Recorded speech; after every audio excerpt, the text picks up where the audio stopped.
तो अभी पिछले लेक्चर में हमने पढ़ा कि इंटरनेट प्रोटोकॉल जो OSI की थी, OSI मॉडल में हम यूज़ करते थे पहले विद TCP IP, उसके साथ साथ मोबाइल IP की क्यों ज़रूरत पड़ी। तो बहुत इंटरेस्टिंग है इसको जानना।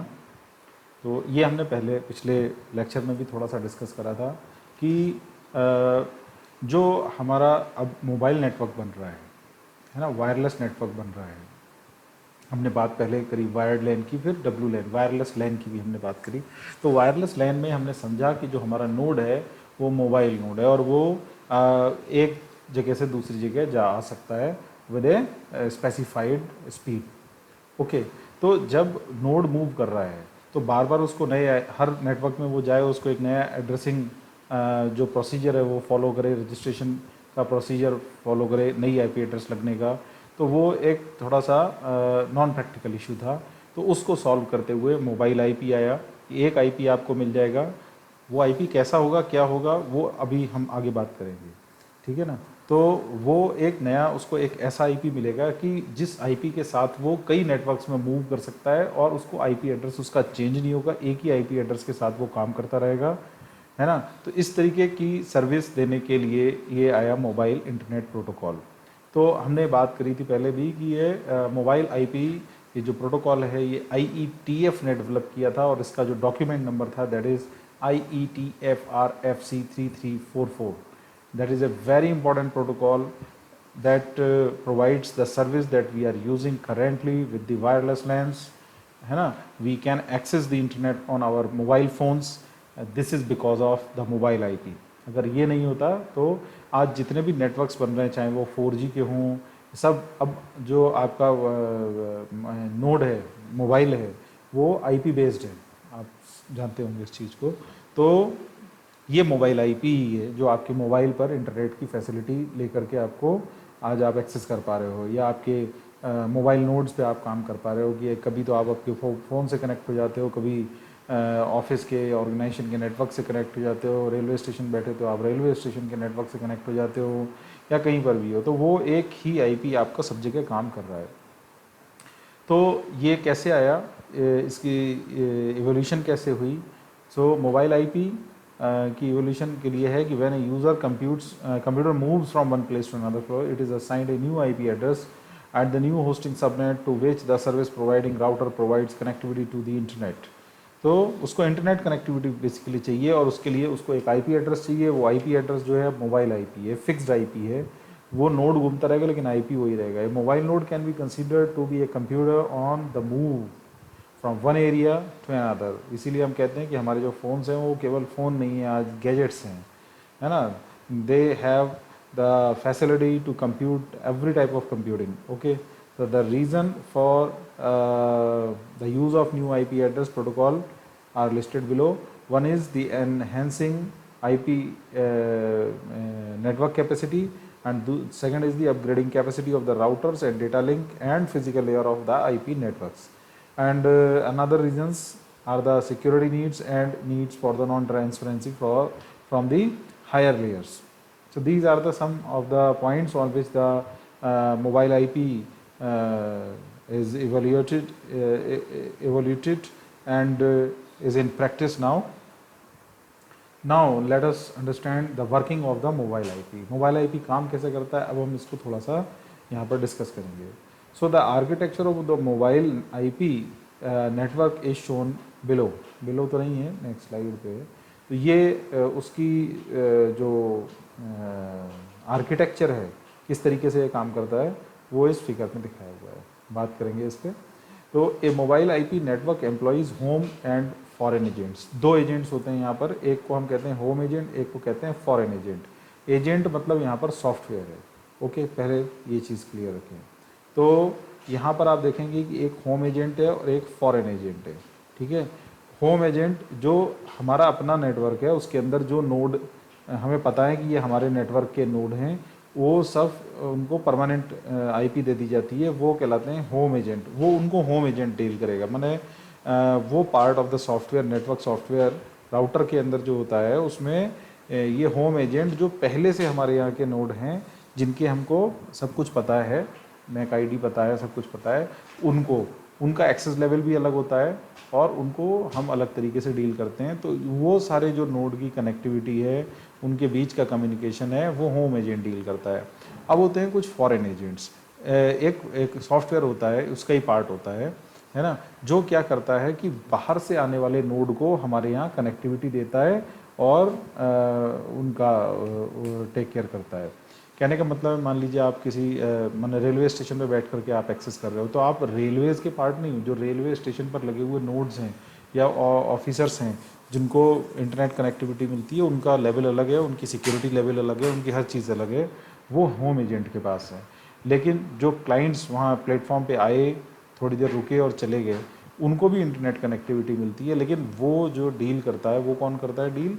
फॉरेन एजेंट डील करता है। माने सॉफ्टवेयर, ये इसके कंट्रोल का जो सॉफ्टवेयर है वो पार्ट, उसका वो पार्ट जो केवल बाहर के नोड्स को कनेक्टिविटी देता है ना, और उसको अलग लेवल की जो है वो सर्विसेज मिलती हैं, उनकी सर्विसेज अलग होती है। कहने का मतलब थोड़ा बहुत डिफरेंस होता है दोनों में।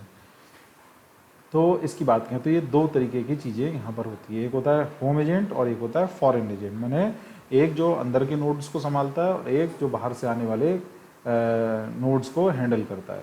ये दो पार्ट है एक तरीके से इसकी बात करें, ठीक है। द मोबाइल नोड, उसको हम बार बार MN लिखेंगे नीचे शॉर्ट में। The mobile node connects to a mobile service switching centre. तो टावर होता है एक तरीके से, यानी कि उसका सर्वर है, हैंडलर है ना। सभी नोड, मोबाइल नोड जो है किससे कनेक्ट होंगे? अपने मोबाइल स्विचिंग सेंटर से कनेक्ट होंगे, उस रेडियो सब सिस्टम में जो एक एरिया उसने फॉर्म किया है ना, वायरलेस लैन बनाया है जिस एरिया में, जहाँ तक उसकी रेंज है वहाँ तक के जितने भी होंगे वो उसके लोकल मोबाइल स्विचिंग सेंटर से सारे नोड कनेक्ट होते हैं, हम पहले से ही जानते हैं। तो एक mobile node can access internet services using the mobile IP protocol.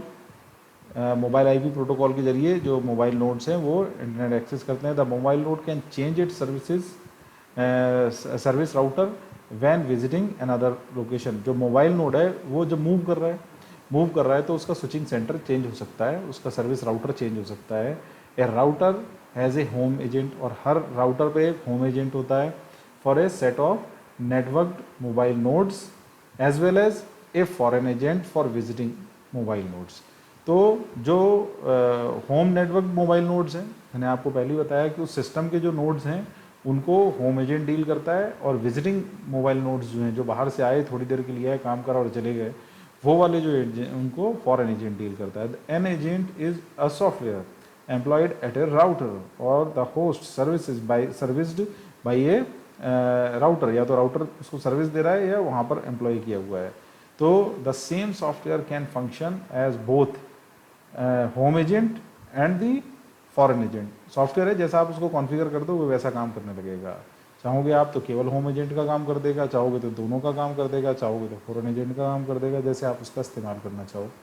So a mobile node can also have software which function as an foreign agent instead of foreign agent at the router, है ना। केवल function कर रहा है उस तरीके से, या वो राउटर पे ही प्लांट है। The home agent and the foreign agent plays a location management role, है ना। वो ये बता देगा कि ये इसी नेटवर्क का हिस्सा है या बाहर से आया हुआ है, उससे ये डिटेक्ट हो जाता है। a switching center has, जो मोबाइल स्विचिंग सेंटर है, has a home agent in a home network. The home agent provide services to an mobile node at the registered home network. These services include transmitted and receiving packets from the internet. A home agent assigns mobile node to router which supports the mobile nodes. And a home network is a mobile radio subsystems network within an area showing as paging area. जो home network जो एक home agent ने या home network ने में जो आ रहे हैं नोड, या जो एक वो एरिया फॉर्म कर रहा है, उसको हम क्या कहते हैं? पेजिंग एरिया कहते हैं। एक होम एजेंट या होम नेटवर्क जो एक एरिया फॉर्म कर रहा है वायरलेस लैन का, उसको हम कहते हैं paging area. The home network is like a subnet similar to a subnet which has a number of IP address. ऐसे ही ये जो पेजिंग एरिया बनेगा उसमें कई सारे मोबाइल नोड्स होंगे। The paging area is the area in which the mobile nodes of the home as well as foreign networks can be approached through a single MSC। तो एक मोबाइल स्विचिंग सेंटर है, उस mobile switching centre पे दोनों चीज़ें हैं, एक home agent है, एक फॉरेन एजेंट है। होम एजेंट होम नेटवर्क के जो नोड्स हैं उनको उनका ध्यान रख रहा है, और फॉरेन एजेंट जो है फॉरेन माने विजिटिंग नोड्स जो हैं उनका ध्यान रख रहा है। तो दोनों वहीं पर हैं। तो जो फॉरेन विजिटिंग नोड्स हैं जो आए, उनका फॉरेन एजेंट ने ध्यान रखा, उनको कनेक्टिविटी देकर के इंटरनेट एक्सेस किसके जरिए दे रहा है, वो दे तो मोबाइल स्विचिंग सेंटर के जरिए रहा है, जो एक मोबाइल स्विचिंग सेंटर था वहाँ पे। तो ये एक ही है स्विचिंग सेंटर जो दोनों तरीके के नोड्स को सर्व कर रहा है, और दोनों की परमिशंस लेवल्स, उनका एक्सेस लेवल थोड़ा सा डिफरेंट कर देता है, जिससे जो हमारा होम नेटवर्क के मोबाइल नोड्स हैं उनको मतलब बेटर सर्विसेज मिल सकें, क्योंकि वो तो कहीं जा नहीं रहे हैं, वो तो हमारे ही हैं, तो उनको ज़्यादा प्रायोरिटी पे लेकर के चलना है उनकी। तो उस तरीके से हम प्लान करते हैं इसको। So routing of packets through the router is perform when an mobile node moves from one paging area. A switching center has an foreign agent for a foreign network of visiting mobile nodes. Foreign agents provides IP address and services, including transmitting and receiving packets from the internet. For mobile nodes which visit a foreign network assigns mobile nodes to a router which supports the mobile nodes of the। तो ये इसका है। अब इसमें working कैसे हो रही है, अब आप देखें थोड़ा सा कि ये एक मोबाइल नोड आया MN1 और MN2, ये दोनों कैसे हैं, होम नेटवर्क के नोड्स हैं, मोबाइल नोड्स हैं। ये आए तो यहाँ पर मोबाइल स्विचिंग सेंटर है ना, वो किसको टेक केयर कर रहा है, उसके होम नेटवर्क के जो मोबाइल नोड्स हैं उनको। तो home network mobile switching centre ये है। अब इस पे आए, उन्होंने होम एजेंट के पास अपनी कॉल भेजी, उसने चेक करा, और उनके लिए जो भी जैसे 1-2 से कम्युनिकेट करना चाहता है या जो भी करना चाहता है, तो उसकी उसने राउटर पे गया, पाथ देखा, और पाथ अगर मिल गया तो आपको रिटर्न कर दिया, नहीं मिला तो वो किसी दूसरे नेटवर्क से काम करना चाहता है, कम्युनिकेशन करना चाहता है, तो राउटर टू राउटर उसने चेक करा कि वहाँ दूसरे नोड के लिए करस्पॉन्डेंट नोड के लिए पाथ है तो उसको पाथ दे दिया जाएगा और वो काम कर लेगा। इसी तरीके से अगर आप आएँ foreign network mobile switching centre की तरफ, तो यहाँ पर दो नोड है ना, आपस में कम्युनिकेशन करना चाहते हैं, तो ये आए। अब ये जो होम का नोड था वो हो सकता है फॉरेन के एक नोड से काम करना चाहे, या फॉरेन का एक नोड होम के नेटवर्क पे काम करना चाहे, होम का नोड होम के नोड से कम्युनिकेशन करना चाहे, और विजिटिंग नोड से कम्युनिकेशन करना चाहे। तो चारों पॉसिबिलिटी यहाँ पर रखी गई हैं। तो ये दोनों के कम्युनिकेशन को उसने अपने, इसका जो स्विचिंग सेंटर है वो अलग है ना, इसने अपने स्विचिंग सेंटर पे कांटेक्ट करा, स्विचिंग सेंटर ने उसके सॉफ्टवेयर पे वो कॉल दी, उसने राउटर पे गया, चेक करा, पाथ मिल गया तो रिटर्न कर दिया, नहीं मिल गया तो जो भी डिसीजन है वो दे दिया। और उसके बाद अगर बाहर कम्युनिकेशन करना है तो उसने भी अपने राउटर पे करा, और इस तरीके से करस्पॉन्डेंट नोड तक उसको पहुंचाने की कोशिश करी। तो ये एक सिंपल सा आर्किटेक्चर है। अच्छा, दूसरे यहाँ पर एक ये आप देखें, ये जो एक लाइन खिंची हुई है वो मोबिलिटी को बता रहा है कि यहाँ पर ये जो है सारे नोड कैसे हैं, मोबाइल नोड्स हैं, है ना, और ये यहाँ पर डिस्कनेक्ट मोड में है, ये बाहर हैं। होम नेटवर्क, ये मोबाइल नेटवर्क पेजिंग एरिया है, ये रेंज बन रही, इस रेंज में आ रहे हैं सारे के सारे, है ना। ये अलग अलग दिखाया है वर्किंग के हिसाब से। There may be the chance कि ये दोनों एक ही हों और दोनों नोड्स को वो डील कर रहा हो, है ना। हर नोड के साथ ये उसकी एड्रेसिंग चिपकी रहती है कि लगी रहती है कि वो किस तरीके का नोड है ना, उसके अकॉर्डिंगली उसको डील कर लेता है।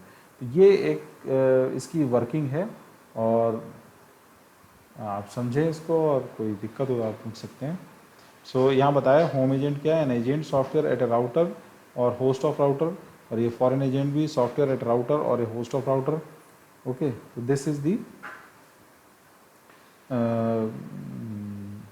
way of working, how IP works for the nodes of the home network and for the nodes of the foreign network or visiting nodes, for visiting nodes, है ना। So now there are the issues of packet delivery and handover management in mobile when we are using mobile IP or we are working with the WLAN, wireless LAN. So the correspondent node CN, that is shown here in the last in an is an MN, ये भी एक mobile node है और may be a fixed IP host हो, दोनों हो सकता है, मोबाइल नोड भी हो सकता है और एक फिक्स्ड IP होस्ट भी हो सकता है, link to a router which communicates IP packets to another mobile node in a home or foreign network. The various scenarios encountered in the handover management are listed below. तो मैंने आपको बताया कि जब एक नोड दूसरे नेटवर्क में जाता है तो उसकी कॉल हैंडओवर होती है। तो कॉल हैंडओवर के जो सिनेरियोज हो सकते हैं, जो केसेस हो सकते हैं, वो यहाँ 6 है। वो 6 केसेस यहाँ पर लिस्टेड किए गए हैं। केस 1 है कि correspondent node is a fix node, ये एक फिक्स नोड हो, मोबाइल नोड नहीं हो। एंड मोबाइल नोड जो हो वो होम नेटवर्क में हो, यानी कि कम्युनिकेशन हो रहा है between a fix node and A home network, of A mobile node of the home network. हैं दोनों होम नेटवर्क में, दोनों ही होम नेटवर्क में एक फिक्स नोड है और एक मोबाइल नोड है। दूसरा केस ये हो सकता है कि जो CN है वो मोबाइल नोड हो, ठीक है ना, और वो जो कम्युनिकेशन कर रहा है वो होम नेटवर्क में ही कर रहा है दूसरे एक मोबाइल नोड से, ठीक है ना, एक मोबाइल नोड दूसरे मोबाइल नोड से काम कर रहा है। तीसरा केस ये है कि ये फिक्स नोड हो, ये मोबाइल नोड तो हो जिससे वो बात कर रहा है, कम्युनिकेशन कर रहा है, पर वो होम नेटवर्क में ना होकर के किसमें, फॉरेन नेटवर्क में। तो होम नेटवर्क के 2 केस हो गए, फिक्स टू मोबाइल और दूसरा मोबाइल टू मोबाइल। अब यहाँ पे हम आए फिक्स्ड और fix to mobile, but mobile node is of foreign network node, ठीक है ना। तीसरा केस है, चौथा केस है यहाँ पे कि CN एक मोबाइल नोड है ना, और वो कम्युनिकेशन करना चाहता है दूसरे मोबाइल नोड से जो कि किसी होम एजेंट में, दूसरे मोबाइल नोड से काम करना चाहता है जो कि होम नेटवर्क में है। खुद तो जो कर रहा है वो फर्स्ट पार्टी जो है वो किस में है, फॉरेन नेटवर्क में है, और होम नेटवर्क के एक मोबाइल नोड से कम्युनिकेशन करना चाहते हैं। पांचवा केस है कि ये मोबाइल नोड जो है फॉरेन नेटवर्क का है, जहाँ से शुरू हो रहा है, इनिशिएट हो रहा है, और ये दूसरे किसी मोबाइल नोड से कम्युनिकेशन करना चाहता है, वो किसी दूसरे फॉरेन नेटवर्क में है। चौथे केस में क्या था कि मोबाइल नोड है फॉरेन नेटवर्क का और होम नेटवर्क के एक मोबाइल नोड से काम करना चाहता है, अभी दोनों फॉरेन में है, एक फॉरेन नेटवर्क और दूसरे फॉरेन नेटवर्क। मीन्स जो ये फॉरेन एजेंट है, यहाँ पर नंबर दिया गया है, कहने का मतलब है यहाँ पे एक फॉरेन एजेंट नहीं हो सकता है, यहाँ पर जितने भी वायरलेस एक्सेस पॉइंट लगे हुए हैं उतने फॉरेन एजेंट डेवलप हो जाते हैं, माने यहाँ पर कई फॉरेन एजेंट हो सकते हैं, होम एजेंट एक ही होगा। जैसे अपने कॉलेज में ही हम बात करें तो बैकबोन तो एक ही, एक मेन नेटवर्क है, वो होम एजेंट हो गया, और इसके अलावा जितने वायरलेस एक्सेस पॉइंट लगे हैं, चाहे मेन बिल्डिंग में लगे हैं या सेकेंड बिल्डिंग में लगे हैं या मैकेनिकल में लगा है या लाइब्रेरी में लगा है या इलेक्ट्रिकल में लगा है, तो अलग अलग जो वायरलेस एक्सेस पॉइंट लगे उनको डील कर रहे हैं ये फॉरेन एजेंट्स। तो उतने 8 लगे तो 8 फॉरेन एजेंट डेवलप हो गए, है ना। तो इस तरीके से तो यहाँ पर फॉरेन टू फॉरेन भी कम्युनिकेशन हो सकता है, दोनों मोबाइल नोड हैं अलग अलग नेटवर्क में और वो आपस में एक दूसरे से कम्युनिकेट कर रहे हैं। तीसरा है कि ये मोबाइल नोड है होम नेटवर्क का, वो किसी mobile node of a foreign network कर रहा है, से कम्युनिकेशन कर रहा है। तो जो करस्पॉन्डेंट नोड है जिससे बातचीत चल रही है उनकी ये 6 सिचुएशंस हो सकती हैं, ठीक है। तो इस फिगर को आप समझें, इस फिगर के साथ केस बना करके अप्लाई करें तो आपको ये चीज़ समझ में आएगी। इसको और समझने के लिए हम यहाँ पर एक सिनेरियो क्रिएट किया गया है कि जो करस्पॉन्डेंट नोड है ना, वो फॉरेन एजेंट का है, माने फॉरेन उस पर है, मोबाइल नोड है ये और फॉरेन एजेंट पे है। तो यहाँ से कॉल गई, यहाँ से कॉल जाने के बाद में ये 2 नंबर आप देखें, इसने इस राउटर पे अपना भेजी कॉल कि मुझे इससे कम्युनिकेट करना है ना, होम एजेंट के एक नोड से कम्युनिकेशन करना है। तो ये गया, ये कॉल यहाँ आई, यहाँ आने के बाद में इसने इस राउटर पे, क्योंकि होम एजेंट में करना है तो होम एजेंट के राउटर पे आ गया, होम एजेंट पे गया, उसने उस IP एड्रेस को चेक करा, वहाँ पे उसको मिल गया तो उसने यहाँ उसको बता दिया। फिर इसने फॉरेन नेटवर्क का था तो उसने उसके पास कॉल भेज दी, यहाँ से उसने फॉरेन एजेंट के पास भेजी, फॉरेन एजेंट ने अपने स्विचिंग सेंटर को इन्फॉर्म करा और स्विचिंग सेंटर ने उस नोड तक उसको पहुँचा दिया। अब उसका जो रिस्पॉन्स था वो उसने लिया, फॉरेन नेटवर्क के स्विचिंग सेंटर पे गया, फॉरेन नेटवर्क के स्विचिंग सेंटर से फॉरेन एजेंट पे आया, फॉरेन एजेंट से उसके राउटर पे आया, फिर उसके राउटर से ये नीचे राउटर पे होता हुआ ये वापस किस पे आ गया, होम एजेंट में आ गया, और फिर टनल क्रिएट हो गई, टनलिंग के जरिए home agent to foreign agent वो कॉल पहुंची और फिर करस्पॉन्डेंट नोड तक रिस्पांस पहुंच गया। तो ये पूरा प्रोसेस आप देखें, यहाँ एक करस्पॉन्डेंट नोड था, एक फॉरेन एजेंट से केथ फॉरेन एजेंट से जेथ फॉरेन एजेंट के एक नोड में कम्युनिकेशन कराया गया।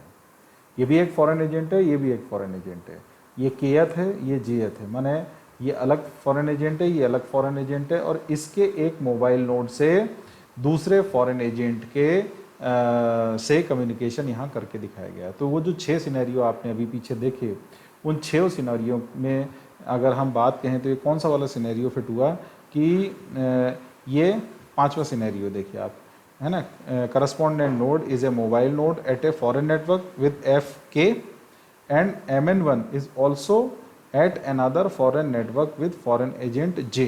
तो आप देखें ये केथ फॉरेन एजेंट से का एक करस्पॉन्डेंट नोड था जहाँ से कॉल स्टार्ट हुई, और ये जेथ फॉरेन एजेंट का एक मोबाइल नोड MN1 था जिसके ऊपर ये कॉल गई। तो ये जो केस आप देख रहे हैं यहाँ पर, जो टनलिंग हुई या जो भी काम हुआ, पूरा प्रोसेस जो मैंने आपसे भी डिस्कस किया, ये 5वें नंबर के केस का था। इस तरीके से आप 6 सिनेरियो इसमें डेवलप कर सकते हैं। एनवायरनमेंट यही रहेगा, जो आपके कॉल्स थी ना वो बदल जाएंगी, 1 2 3 4 जो हमने लगा करके समझाया आपको, ये बदल जाएगा। तो ये 6 केस आप अलग अलग 6 डायग्राम के जरिए खुद इनको बना सकते हो, समझ सकते हो, है ना। तो ये इनकी वर्किंग है, वर्किंग ऑफ IP एड्रेस है। ठीक है, थैंक यू। आज के लिए बस यहीं तक है।